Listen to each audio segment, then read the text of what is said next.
Nah, itu saja Nisa, kalau kita di sini di Wajo kan di sini tidak bisa kita kalau kita mau kawin dengan anaknya orang harus setuju orang tuanya. Ah, kita tuh orang tuanya dulu kita temui, bukannya anaknya dulu.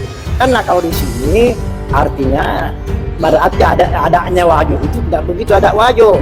Bukannya anaknya dulu, orang tuanya dulu. Kalau setuju orang tuanya, setuju juga itu anaknya. Begitu kan di sini. Oh, jadi maksudnya Asif Ali datang ke sini untuk menikah sementara perempuan ini sudah ada yang lama. Ya, itu pokok masalahnya. Jadi saya bilang, apakah saya bisa bertemu dengan Syarifah langsung? Jadi dia pun persilahkan saya masuk. Waktu saya ketemu, jadi saya langsung sampaikan apa pokok masalahnya.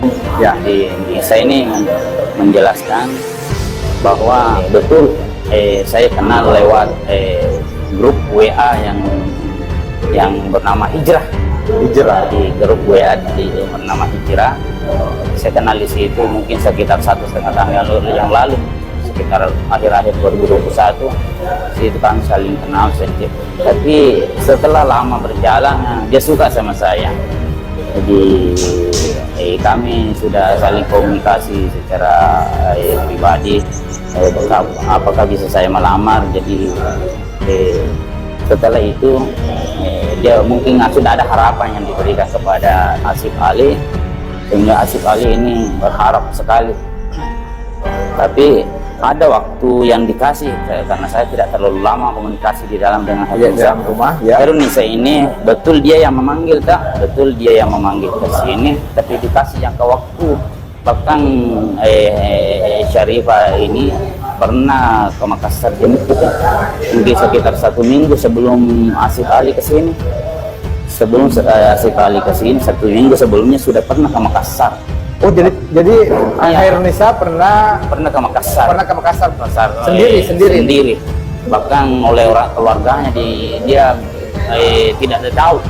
Dicari dihubungi sama keluarga, tidak ada yang tahu kemana. Dia menunggu di bandara. Jadi ketika setelah 2 hari atau 3 hari, 2 malam 3 hari di Makassar di bandara, dia sudah kehabisan uang. Jadi dia menghubungi kembali keluarganya untuk kembali, karena kebetulan ada keluarganya juga. Oh iya. Untuk kembali sehingga dia putuskan berarti ini Asif Ali mungkin tidak serius sama saya, karena dia buat saya menunggu. Iya. Dia buat saya menunggu. Jadi pemirsa Nisa sempat juga ke Makassar di bandara, tapi tidak ketemu. Dia kembali ke rumahnya. Setelah kembali ke rumahnya, akhirnya komunikasi. Nah, inilah tempat daripada Asif Ali ketika menunggu kejelasan dari perempuan Herunisa. Beliau duduk di sini waktu pagi-pagi sekitar jam 6. Saudara daripada perempuan Herunisa duduk di sana. Kemudian mungkin waktu itu ada ketua BPD daripada desa Kota Lumpia, ada kepala dusun Lawakasi. Di sini duduk, di sini duduk. Kemudian saya datang langsung duduk di sampingnya. Kemudian Asif Ali berdiri dan didampingi oleh Babinsa, ditanya beberapa pertanyaan. Saya pun ikut bertanya. Jadi komandan tidak tidur mereka semua? Ya, menurut keterangannya semalaman tidak tidur, bahkan mulai dari bandara ke sini tidak tidur. Oh, Asif Ali. Tapi kakaknya juga tidak tidur? Kakaknya juga didampingi oleh kakaknya sampai pagi sini. Kemudian paginya saya datang didampingi lagi ke rumah daripada perempuan Herunisa. Oh, terus mobil Asif Ali yang disewa itu? Jadi mobil Asif Ali dia parkir di samping pohon asam. Jadi bukan dari pihak keluarga Herunisa yang melaporkan ke polisi, tapi dari pemerintah desa, ya? Pemerintah, ada panggilannya. Ada panggilannya di sini. Saya ingin bertanya ke ayahanda Syekh Tabib Puang, betul bagaimana kronologi kejadian waktu kejadian waktu Asif Ali datang ke rumah Tabib? Ya. Nah, itu si Ali Ali datang ke rumah. Dia selalu Indonesia saja yang mau dilihat. Dia tidak apa namanya itu, dia tidak dengan orang tuanya. Waktu Nero Pungaji datang, bagaimana? Apakah dipersilakan duduk atau bagaimana? Iya, dipersilakan duduk, dikasihkan kursi, di situ tidak mau duduk, hanya jalan terus, hanya disebut-sebut terus. Saya ketemu Ernisa. Maka kita bilang, kenapa orang ini selalu sebut-sebut Ernisa? Karena kita tidak tahu juga bahasanya, bahasa apa itu, dia juga tidak tahu bahasa tak. Itu saja Nisa. Kalau kita di sini di Wajo, kan di sini tidak bisa kita, kalau kita mau kawin dengan anaknya orang harus sudah orang tuanya. Kita orang tuanya dulu kita temui, bukannya anaknya dulu. Karena kalau di sini artinya berarti adanya Wajo itu tidak begitu ada Wajo. Bukannya anaknya dulu, orang tuanya dulu. Kalau setuju orang tuanya, setuju juga itu anaknya. Begitu kan di sini. Begitu.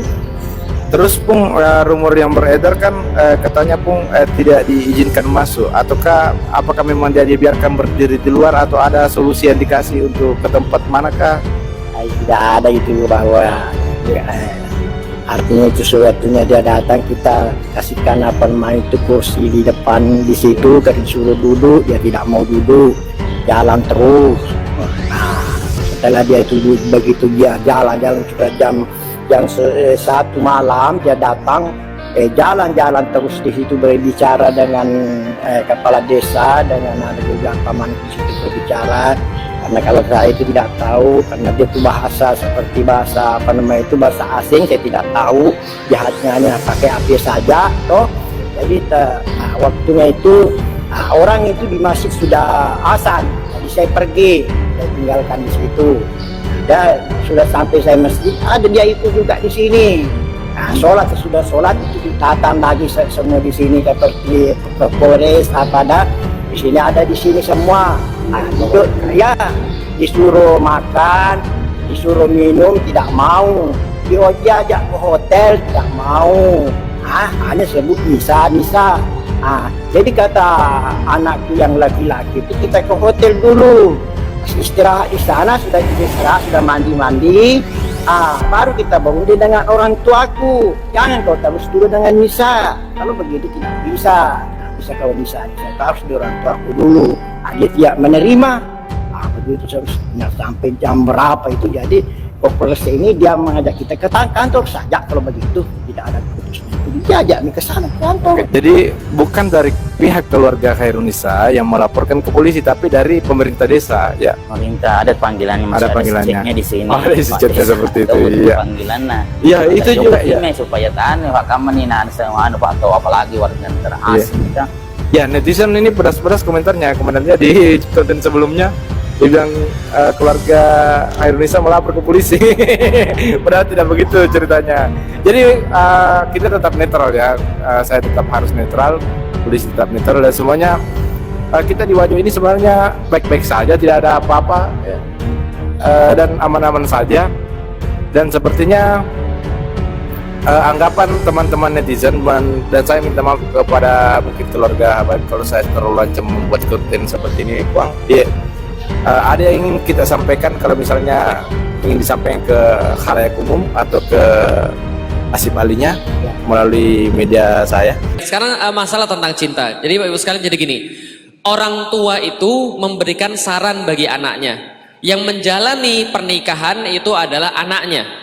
Artinya ada satu titik tertentu di mana ketika kita memang sayang dengan orang tua mau kebaikan untuk anaknya, salah satu syarat yang dikatakan manis tato aminkum bil ba'ats, siapa yang diantara kalian memang sanggup untuk menikah, yang dimaksud kesanggupan adalah segala sesuatu yang menjadi konsekuensi ketika orang itu sudah nikah, termasuk di situ adalah bagian daripada harta.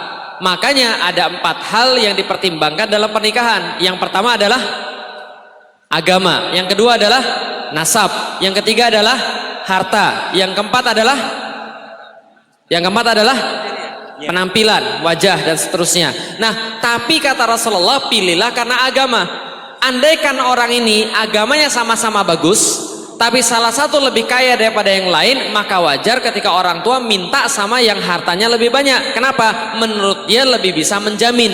Tapi kalau andaikan semua pertimbangan ini dilihat daripada agamanya, yang punya harta tapi tidak punya agama, lalu kemudian menyerahkan pada orang yang tidak punya agama, ini sama saja bunuh diri. Lah kenapa? Karena pernikahan itu tidak cukup karena harta. Oke, coba lihat teman sekalian. Kalau andaikan harta itu bisa menjamin pernikahan, maka orang kaya pernikahannya semuanya sukses. Tapi apakah orang kaya yang menikah semuanya sukses? Belum tentu. Makanya pertimbangan paling utama adalah agama. Kalau ada orang tua punya pertimbangan yang lain, negosiasi. Pahamkan mereka. Gimana caranya? Negosiasi bareng orang tuanya.